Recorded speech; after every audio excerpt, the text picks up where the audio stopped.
Министерката за образование Весна Јаневска најави дека повеќе наставничките совети нема да одлучуваат за поправање на крајните оценки, како што беше пракса досега.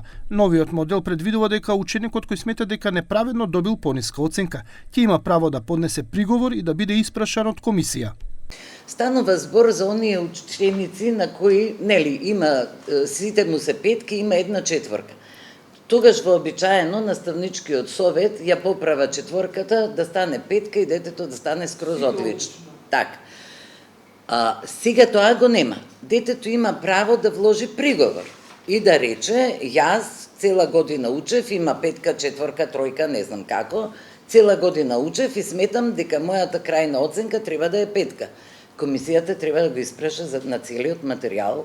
Новата постапка функционира вака. По објавување на оценката, ученикот има 3 дена рок да поднесе приговор. Училиштето формира трочлена комисија.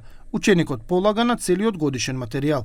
Оценката што ќе ја добие од комисијата е конечна и ја заменува првичната. Од СДСМ пак бурно реагираа. Вела дека ова е удар врз наставничката професија и директно девалвирање на стручноста на наставниците.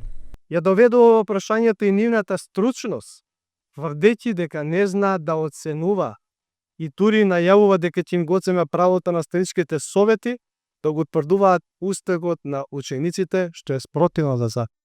Инаку, втора новина која ја најави министерката Јанева доаѓа од друг дел на образованието. Од следната учебна година уписите во средните училишта ќе се вршат целосно по електронски пат, преку интегриран систем поврзан со електронскиот дневник. Но од идната година веќе кога масовно ќе го пуштиме во употреба, значи од 1 септември, новиот електронски дневник, односно надградената форма на електронскиот дневник, предвидено е училиштата преку нивните системи да ги поврзат сите документи кои што ќе им бидат потребни за да може да се запише ученикот.